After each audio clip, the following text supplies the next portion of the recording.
Hey guys, this is your logical artist Beenaa. Today we are going to make a textured background for our new acrylic painting. For this I have taken acrylic paint of Fevicryl and will apply it as shown in the video. The colors that I have taken here is lemon yellow, sky blue and white. Pour the color on the canvas randomly and spread it with the help of a palette knife. Here I am using MDF board instead of a canvas. You can use it too.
After spreading the colors properly, take a simple paper and keep it on the colors.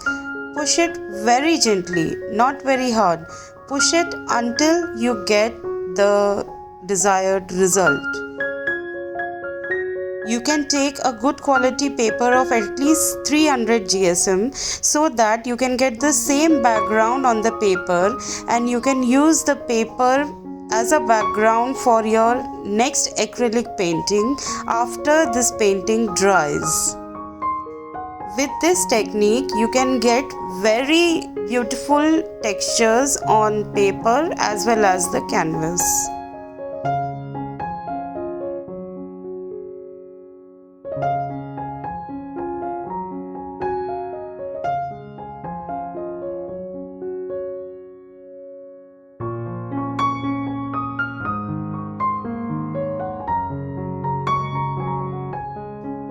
The textures over here that I've got are very beautiful. I'm really liking it. Now keep it aside for drying for at least 24 hours. After that we will start the actual painting. Here I am using ultramarine blue, cadmium red hue and ivory black color to paint my pine trees. I will be using a fan brush to paint these trees.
painted all my pine trees. I'm loving my painting. I hope you all like it. See you in the next video. Thanks for watching. Till then, bye bye.